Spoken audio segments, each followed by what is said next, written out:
राधे राधे। जय श्री कृष्णा। जय हो लड्डू गोपाल की। आज हम ज्येष्ठ शुक्ल पक्ष की 10वीं को आने वाले गंगा दशहरा के बारे में जानेंगे। इसी दिन श्री गंगा जी का धरती पर अवतरण हुआ था।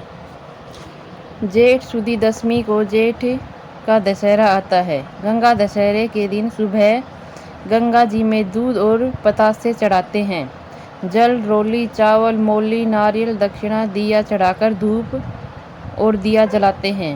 गंगा दशहरे के दिन आपके घर में जितने मर्द बेटे हो उतने जनों का 1.25 सेर आटे का चूरमा और पूड़ी बनाकर हनुमान जी की पूजा कर सारा चूरमा पूड़ी अपने नौकरों और ब्राह्मणों में बांट दे और इसमें से रात को बासी ना रखे और न ही घर का कोई आदमी उसमें से चूरमा और पूरी खाए।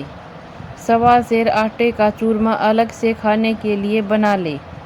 हनुमान जी का भोग लगाकर उसमें से सब कोई खा ले और उसमें से बासी बचा हुआ रख सकते हैं।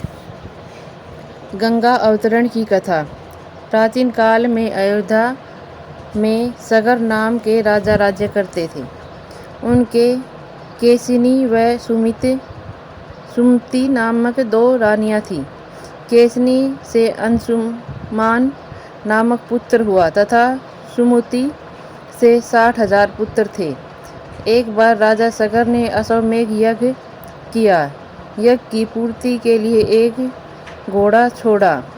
यज्ञ इंद्र ने भंग करने हेतु घोड़े को चुराकर कपिल मुनि के आश्रम में बांध दिया।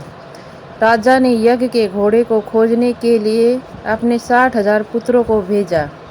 घोड़े को खोजते खोजते वे कपिल मुनि के आश्रम में पहुँचे और उन्होंने यज्ञ के छोड़े हुए घोड़े को वहाँ बंधा पाया।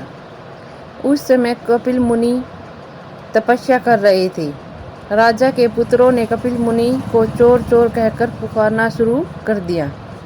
कपिल मुनि की समाधि छूट गई तथा राजा के सारे पुत्र कपिल मुनि की क्रोधाग्नि में जलकर भस्म हो गए।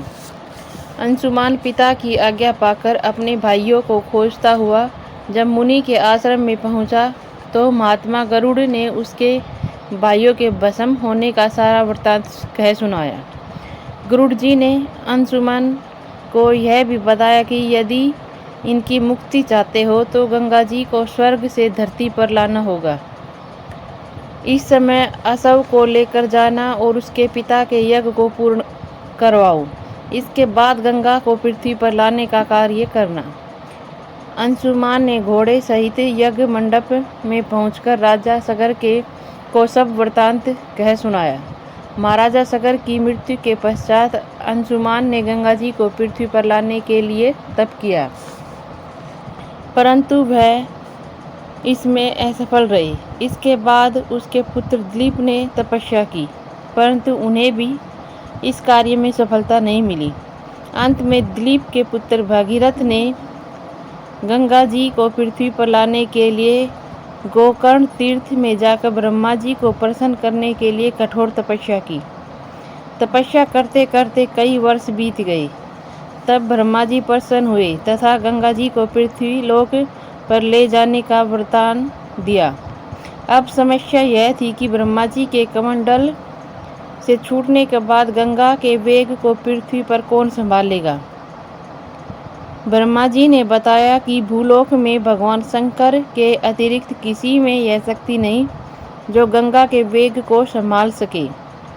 इसलिए उचित यह है कि गंगा का वेग संभालने के लिए भगवान शिव से प्रार्थना की जाए। महाराज भगीरथ एक अंगूठे पर खड़े होकर भगवान की तपस्या करने लगे। उनकी कठोर तपस्या से प्रसन्न होकर शिवजी गंगा को अपनी जटाओं में संभालने के लिए तैयार हो गए। गंगा जी जब देवलोक से पृथ्वी की ओर बढ़ी तो शिवजी ने गंगा जी की धाराओं को अपनी जटाओं में समेट लिया। कई वर्षों तक गंगा जी को जटाओं से बाहर निकलने का मार्ग नहीं मिला। भागीरथ के पुनः अनुनय विनय करने पर शिवजी गंगा को अपनी जटाओं से मुक्त करने के लिए तैयार हुए। इस प्रकार शिव की जटाओं से छूटकर गंगा जी हिमालय की घाटियों से कल कल निनाद करके मैदान की ओर बढ़ी। जिस रास्ते से गंगा जी जा रही थी उसी मार्ग में ऋषि जहनु का आश्रम था। तपस्या में विघ्न समझकर वे गंगा जी को पी गई। भागीरथ के प्रार्थना करने पर उन्हें पुनः जांघ से निकाल दिया। तभी से गंगा जहनु पुत्री या जाह्नवी कहलाई। इस प्रकार अनेक स्थलों को पार करती हुई जाह्नवी ने कपिल मुनि के आश्रम में पहुंचकर सगर के 60,000 पुत्रों के भस्म अवशेषों को तराकर मुक्त किया।